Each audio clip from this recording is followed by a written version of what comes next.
ஓம் நம சிவாய. திருச்சிற்றம்பலம், தில்லை அம்பலம் அடியார்களுக்கு வணக்கம்.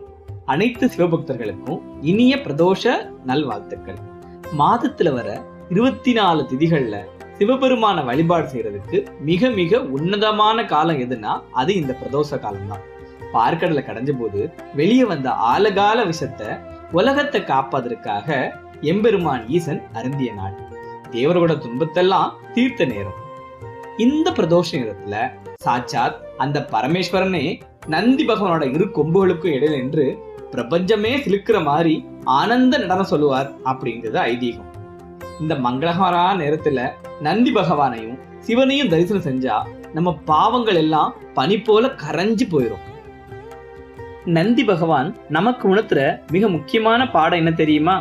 முழுமுதற் கடவுளான நம்ம சிவபெருமானுக்கு முன்னாடி அவரோட அடியாரான நந்தி பெருமானுக்கு தான் நம்ம முதல் மரியாதை கொடுக்கணும். அடியாரை முன்னிறுத்துற இதே உன்னதமான கொள்கைக்காக சாட்சாத் அந்த சிவபெருமானையே சவால் விட்ட ஒரு அசாத்தியமான பக்தரோட சரித்திரத்தை தான் இந்த பிரதோஷ நேரத்துல நாம பார்க்க போறோம். அவர் வேற யாரும் இல்லைங்க, 63 நாயன்மார்கள்ல ஒருவரான விரண்மிண்ட நாயனார்.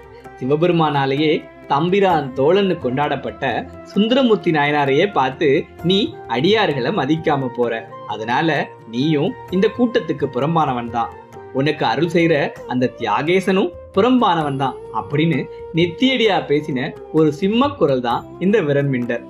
நக்கீரரை போல நெற்றிக்கண் திறப்பினும் குற்றம் குற்றமேன்னு சிவபெருமானியே மிரட்டலா பேசினவர் தான் இந்த விரண்மிண்ட நாயனர். இந்த வரலாறு ஆரம்பிக்கிற இடம் நம்ம அண்டை மாநிலமான கேரளா, அதாவது அன்னைக்கு சொல்லப்பட்ட மலைநாடு. பரசுராமர் தன் தவத்தால் பெற்ற பூமி அது. சேக்கிலா பெருமான் அதோட அழகை எப்படி வர்ணிக்கிறார்னு பாருங்க. திரைசை கடலின் பெருவளனும் திருந்து நிலனின் செழுவளனும் வரையின் வளனும் உடன் பெருகி மல்கு நாடு மலைநாடு.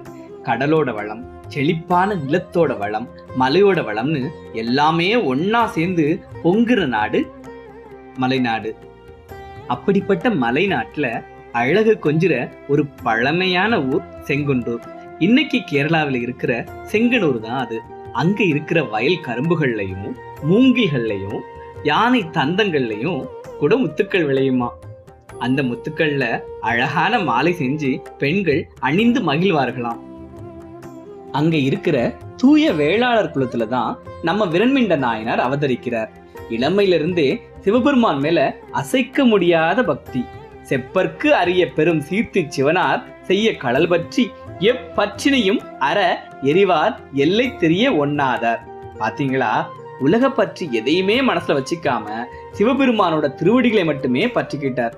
ஆனா அவரோட பக்தியில ஒரு தனித்துவம் இருந்துச்சு. அது என்ன? அவருக்கு சிவன் எவ்வளவு முக்கியமோ அதை விட பல மடங்கு முக்கியம் அந்த சிவனோட அடியார்கள். அடியார்கள் தான் நடமாடும் தெய்வங்கள்.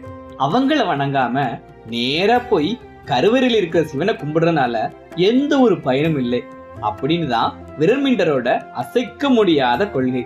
இந்த வைராக்கியத்தோடவே அவர் ஊரூரா இருக்கிற சிவன் கோயில்களுக்கு யாத்திரை போக ஆரம்பிக்கிறார்.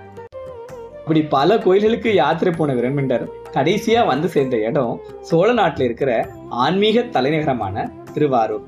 திருவாரூர் கோவில்ல தேவாசிரியர் மண்டபம் அப்படின்னு ஒரு இடம் இருக்கு. அங்க எப்பவுமே அடியார்கள் கூட்ட கூட்டமா உட்கார்ந்துட்டு இருப்பாங்க. விரண்மிண்டரும் அங்கதான் தங்கி இருந்தார். இப்பவும் நீங்க திருவாரூர் போனீங்கன்னா கொடிமரத்துக்கு வலது பக்கத்துல தேவாசிரியர் மண்டபத்தை பார்க்கலாம். ஒரு நாள் சிவபெருமானோட பேரன்பை பெற்ற சுந்தரமூர்த்தி நாயனார் தியாகேச பெருமான தரிசனம் செய்ய கோவிலுக்குள்ள வரார். அவர் நேரா கருவறை நோக்கி வேகமா போறார். ஆனா தியாகேச மேல இருந்த பக்தி பரவசத்தாலவோ என்னையோ தேவாசிரியர் மண்டபத்துல இருந்த அடியவர்கள் கூட்டத்தை கவனிக்காம அவங்களுக்கு ஒரு வணக்கம் கூட சொல்லாம அப்படியே கடந்து போயிடுறார். அவ்வளவுதான். அங்க உட்கார்ந்துருக்க மத்தவங்க வேணா அமைதியா இருந்திருக்கலாம், ஆனா நம்ம விரண்மிண்டரால தாங்கிக்க முடியல. என்ன, இவ்வளவு பெரிய அடியர் கூட்டம் இங்க இருக்கு, இவங்களை ஒரு பொருட்டா கூட மதிக்காம தலைக்கணத்தோட நேரா அந்த ஈசனை பார்க்க போறாரா அப்படின்னு விரண்மிண்டருக்கு தலைக்கு மேல கோபம் வருது. கோவிலே அதிரும்படி ஒரு சிம்ம குரல சத்தம் போறார். மறுவா நின்ற சிவனடியார் தம்மை தொழுது வந்து அணையாது ஒருவாறு ஒதுங்கும் வன்தொண்டன் புறகு என்று உரைப்ப. அடியவர்களை வணங்காம ஒதுங்கி போற இந்த வந்தண்டர் எந்த அடியவர் கூட்டத்துக்கு புறம்பானவன், அவனுக்கு புறம்பா இருக்கிற அவனுக்கு அருள் செய்ய ஓடி வராரே அந்த பிறைசூடிய பெருமான், அந்த சிவனும் இந்த கூட்டத்துக்கு புறம்பானவர் தான் அப்படின்னு ஆக்ரோஷமா சொல்றார். கொஞ்சம் கற்பனை பண்ணி பாருங்களேன், சாட்சாத் அந்த பரமேஸ்வரனையே நீயும் புறம்பானவன் தான் அப்படின்னு சொல்றதுக்கு எவ்வளவு துணிச்சல் வேணும். அதுதான் விரண்மீண்டரோட அடியார் பக்தி. கேட்கும் போதே மெய் சிலிர்க்குதுல. விரண்மீண்டர் அப்படி சொன்ன உடனே கருவறையில் இருந்த தியாகேச பெருமான் என்ன செஞ்சார் தெரியுமா? என் பக்தன் விரண்மீண்டன் சொன்னது 100க்கு 100 உண்மை அப்படின்னு ஏத்துக்கிட்டார். என்ன ஒரு கருணை! சுந்தரருக்கு அடியவர்களோட பெருமையை உணர்த்த நினைச்ச சிவன் சுந்தரம் முன்னாடி தோன்றி, சுந்தரா, நீ உடனே போய் அந்த அடியவர்கள் கூட்டத்தை வணங்கு, அவங்களோட பெருமையை பாடு அப்படின்னு சொல்லி தில்லைவாழ் அந்தரதம் அடியார்க்கும் அடியேன் அப்படின்னு முதல் அடியையும் எடுத்து கொடுக்கிறார். சிவன் அடி எடுத்து கொடுக்க சுந்தரமூர்த்தி நாயனார் தேவாசிரியன் மண்டபத்துக்கு ஓடி வந்து அங்கிருந்த விரண்மீண்டர் உள்ளிட்ட அத்தனை அடியவர்களையும் விழுந்து வணங்கி கண்ணீர் மல்க பாடினதுதான் திருத்தொண்டர் தொகை. ஓலம் இடவும் உணவு அறியா அடியாருடனாம் உளது என்றால் ஆலம் அமுது செய்த பிரான் அடியார் பெருமை அறிந்தாரார். ஆலம் உண்ட நீலகண்டனே அடியர்கள் கூட்டத்தோடு தான் நான் இருக்கேன்னு உணர்த்தின தருணம் அது. இப்படி அடியார் பக்திய முதன்மையா வச்சு உலகத்துக்கே ஒரு உன்னதமான வழியை காட்டின விரண்மீண்ட நாயனார் சிவபெருமானோட அருளால சிவலோகத்துல சிவகணங்களுக்கு தலைவரான கணநாதர் பதவியை பெற்று என்றும் நிலைச்சு வாழ்ந்தார். தக்க வகையால் தம் பெருமான் அருளினாலே தாழ் நிழற்கீழ் மிக்க கணநாயகர் ஆகும் தன்மை பெற்று விளங்கினார் அப்படின்னு சேக்கிலார் சொல்றார். நண்பர்களே, இந்த பிரதோஷ நன்னாள்ல விரண்மீண்ட நாயனாரோட இந்த சரித்திரத்தை நாம ஏன் இவ்வளவு ஆழமா சிந்திச்சு பார்க்கணும்? இதுல இருந்து இன்னைக்கு நாம கத்துக்கிட வேண்டிய செய்தி என்ன தெரியுமா? நம்ம பல நேரங்கள்ல இறைவனை தேடி கோயில்களுக்கு போறோம், பெரிய பெரிய வழிபாடுகள் பண்றோம், அபிஷேகங்கள் பண்றோம். ஆனா கருவறையில இருக்கிற தெய்வத்தை கும்பிட போற அவசரத்துல நம்ம பக்கத்துல இருக்கிற சக மனிதர்களையோ அல்லது அடியவர்களையோ மதிக்க தவறிடுறோம். சுந்தரமூர்த்தி நாயனார் ஒன்னும் வேணும்னே அடியவர்களை மதிக்காம போகல. தியாகேச பெருமான் மேல இருந்த அந்த பக்தி பரவசத்துல அவரோட கவனம் முழுவதும் கருவறை மேல மட்டும்தான் இருந்துச்சு. ஆனா இறைவன் என்ன நினைக்கிறாருன்னு பாருங்க. நீ என்ன மட்டும் நேசிச்சா போதாது சுந்தரா, என் மேல அன்பு வச்சிருக்கிற என் அடியார்களையும் நீ நேசிக்கணும். அவங்கள மதிக்காத பக்தி அறகுறையான பக்தி தான் அப்படின்னு சுந்தரருக்கு புரிய வைக்கிறார். இதுதான் இன்னைக்கு நமக்கான மிக முக்கியமான செய்தி. ஆன்மீகம் அப்படிங்கிறது வெறும் கோவில் சுவற்றுக்குள்ள மட்டும் சுருங்கி விடக்கூடாது.